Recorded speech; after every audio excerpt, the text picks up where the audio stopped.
हरे Krishna devotees. चलिए discuss करते हैं आज की छठे दिन की ब्रजमंडल परिक्रमा। तो डिवोटीज़ जो हैं वो आज राधा कुंड पहुँचे हैं, तो आज कल और परसों 3 रात राधा कुंड पे रुकेंगे। तो आज आई थिंक कल गोवर्धन परिक्रमा है और परसों राधा कुंड परिक्रमा है, ठीक है।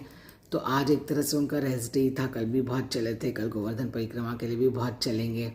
बट हम आज फिर भी मैं आपके सामने आई हूँ because I am thinking that क्यों ना, गोवर्धन परिक्रमा बहुत लंबी है, फिर मुझे बहुत सारा बताना पड़ेगा, बहुत बड़ा वीडियो बनेगा।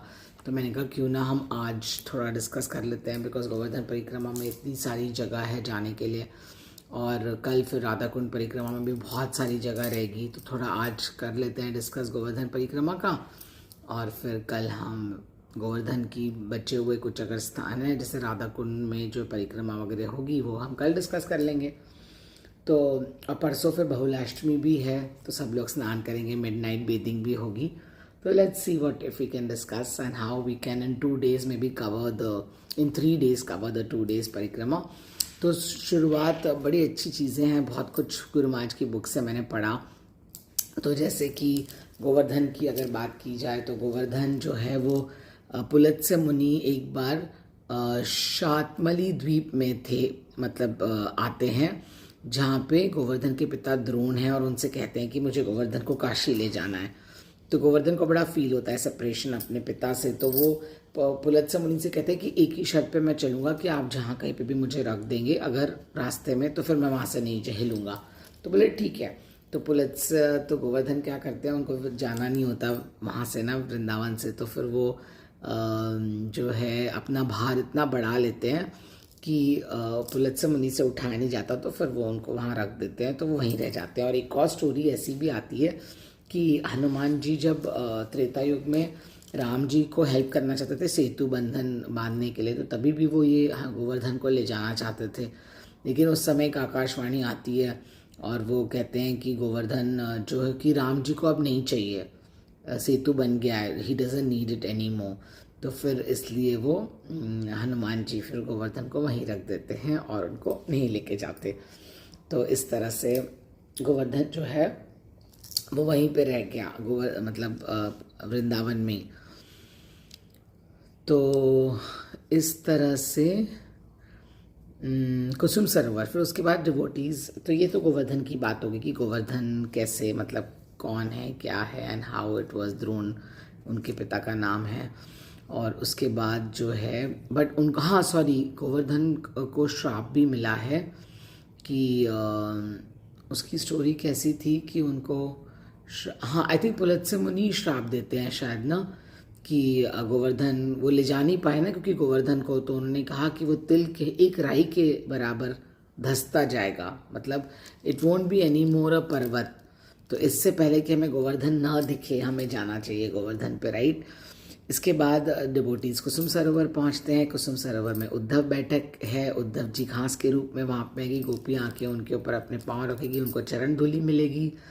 और वहाँ पर ही जो है कुसुम सरोवर पर ही उद्धव जी आए थे, और उन्होंने कृष्ण जब प्रस्थान कर गए थे, गोलोक गमन कर गए थे, आफ्टर हिज लीलाज he finished in Dwapar Yug. वहाँ पर जो गोपियाँ थी, वो रानियाँ जो आई थी, उनको उद्धव जी उनसे बात करते हैं, मतलब उनसे डिस्कस करते हैं। तो वो सुन के भागवतम उनको सुनाते हैं, तो वो सुनते सुनते वो अपना शरीर छोड़ देती है। और उस समय परीक्षित महाराज भी थे वहाँ पे, लेकिन परीक्षित महाराज को नारद मुनि कहते हैं कि तुम जाके चेक करो कि नहीं, उद्धव जी कहते हैं परीक्षित महाराज को, तुम चेक करो कली तो नहीं आ जाएगा, कली को रोको। तो परीक्षित महाराज कहते हैं कि फिर मैं कैसे सुनूंगा भागवतम, तो बोली तुमको सुनने मिलेगा फ्यूचर में सुखदेव गोस्वामी से। तो इस तरह से परीक्षित महाराज ने बाद में हमें सुनाया। फिर नारद कुंड पहुंचते हैं। नारद कुंड जनरली परिक्रमा जाती नहीं है वैसे, बट नारद कुंड भी वहीं पे आता है, ऑपोजिट टू कुसुम सरोवर, थोड़ा आगे जाके। तो यहाँ पे नारद ने अपनी नारद भक्ति सूत्र लिखा था। कहते हैं यहाँ के कुंड में अगर हम आचमन करते हैं, स्नान करते हैं, तो हमें सारा वैदिक ज्ञान प्राप्त होता है।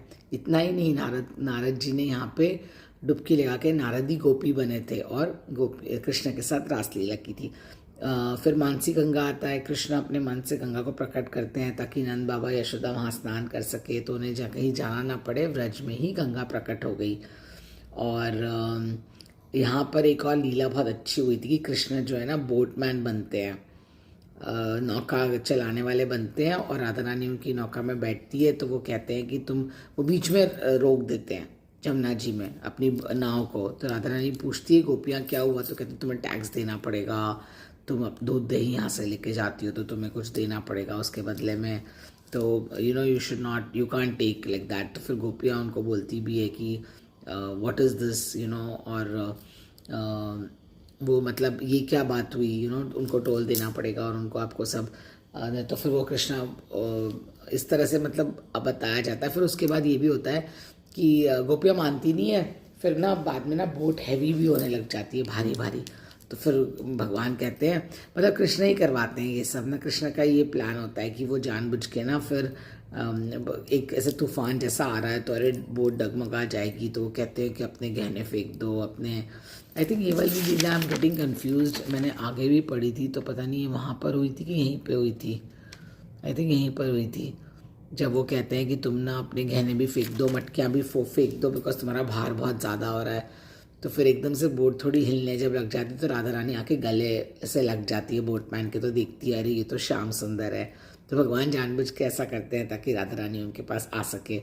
उसके बाद डिवोटीज पहुँचते हैं हरिदेव मंदिर। हरिदेव मंदिर ज़रूर दर्शन करने चाहिए, कहते हैं गोवर्धन परिक्रमा में ये मंदिर ज़रूर जाना चाहिए। Haridev is the lifter of Govardhan hill, उनके विग्रह भी उसी तरह से बने हैं कि उनका एक हाथ ऊपर है, वो गोवर्धन को उठाए हुए हैं। ब्रह्मकुंड पहुँचते हैं, दान घाटी, सॉरी आई थिंक दान घाटी में हुआ था या इसी जगह पे हुआ था, मुझे ठीक से आई थिंक यहीं पर हुई थी, जब वो कहते हैं कि तुम ना अपने गहने भी फेंक दो, मटकियाँ भी फेंक दो, बिकॉज तुम्हारा भार बहुत ज़्यादा हो रहा है। तो फिर एकदम से बोट थोड़ी हिलने जब लग जाती है तो राधा रानी आके गले से लग जाती है बोटमैन के, तो देखती है अरे ये तो श्याम सुंदर है। तो भगवान जानबूझ के ऐसा करते हैं ताकि राधा रानी उनके पास आ सके। उसके बाद डिवोटीज पहुँचते हैं हरिदेव मंदिर। हरिदेव मंदिर ज़रूर दर्शन करने चाहिए, कहते हैं गोवर्धन परिक्रमा में ये मंदिर ज़रूर जाना चाहिए। Haridev is the lifter of Govardhan hill, उनके विग्रह भी उसी तरह से बने हैं कि उनका एक हाथ ऊपर है, वो गोवर्धन को उठाए हुए हैं। ब्रह्मकुंड पहुँचते हैं, दान घाटी, सॉरी आई थिंक दान घाटी में हुआ था या इसी जगह पे हुआ था, मुझे ठीक से याद नहीं आ रहा, बट ये लीला हुई थी बिकॉज दान घाटी पे तो उन्होंने वो मांगा था। आई थिंक दान घाटी पे तो उन्होंने टैक्स ही मांगा था, लेकिन मानसी गंगा में वो वाली लीला हुई थी, बोटमैन बने थे भगवान। और फिर कुसुम हमारा इस्कॉन का मंदिर भी है, कृष्ण बलराम मंदिर भी है। और इसके अलावा जो है गोविंद कुंड भी पहुंचते हैं, दो बीच में गांव भी आते हैं बहुत सुंदर, वहाँ पर भी उन्होंने स्प्रिंग रासलीला की थी कृष्णा ने। और एक बार कृष्ण रासलीला से गायब हो जाते हैं तो गोपियाँ ढूंढ रही होती है कृष्ण को, तो फिर वो एकदम से नारायण भगवान को देख के पूछती कि आपने हमारे कृष्ण को देखा है। तो फिर जब राधा रानी आती है तो कृष्ण जो है अपना नारायण का रूप he couldn't maintain, he immediately becomes Shyam सुंदर in front of Radha Rani. उसके बाद डिवोटीज और कहते हैं कि मतलब गोवर्धन शिला ऐसे में उठानी नहीं चाहिए जब तक हमें कोई व्रजवासी दे ना दे, और हमें उसके बदले काफ़ी दान भी करना होता है, हम अपने गुरु से परमिशन भी लेनी होती है, so we shouldn't pick up Govardhan Shila like that. Govind Kund, Govind मतलब जो one who gives pleasure to the cows and the senses and the land. तो गोविंद कुंड ये वो जगह है जहाँ पे इंद्र ने जब 7 दिन 7 रात बारिश की थी, जिसकी वजह से गोवर्धन कृष्ण ने उठाया था, तो इंद्रदेव को बहुत बुरा भी लगा था कि उन्होंने ऐसा किया, बिकॉज देन ही comes to know that Krishna is God. तो यहाँ पर उन्होंने सुरभि गाय से गोविंद जी का, कृष्ण का अभिषेक किया था दूध से। और वहाँ पे ये अपने श्रीनाथ जी की, गोपाल प्रभु की प्रकट स्थली है, माधवेंद्रपुरी का वो स्थान है।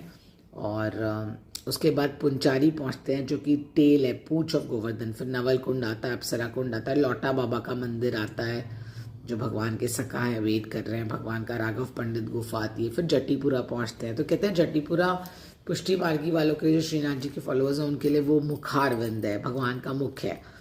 लेकिन जो गौड़िया वैष्णव है वो राधा कुंड का मुखारविंद मानते हैं, मतलब भगवान का मुख है कि वहाँ दूध जल चढ़ाओ। लेकिन क्योंकि हम गोवर्धन के ऊपर चढ़ते नहीं है, तो चटीपुरा में मुखारविंद पे वो चढ़ते हैं गोवर्धन पे और दूध चढ़ाते हैं, तो इस तरह से।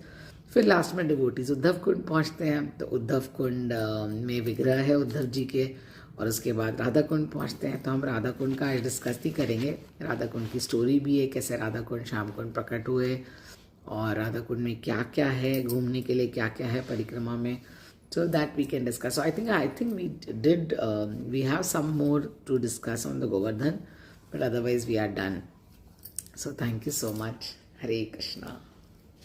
ब्रजमंडल परिक्रमा की जय, गोवर्धन नाथ की जय, गिरि गोवर्धन की जय, गोवर्धन धारी की जय, गिरिधारी की जय, ब्रजमंडल परिक्रमा की जय, ब्रजमंडल भक्त वृंद की जय। डिवोटीज जो इतना चल रहे हैं वहाँ पे, तपस्या कर रहे हैं, उनके लिए हम प्रार्थना करें और हम भी उनको ज्वाइन कर सकें नेक्स्ट ईयर, है ना। हरे कृष्णा।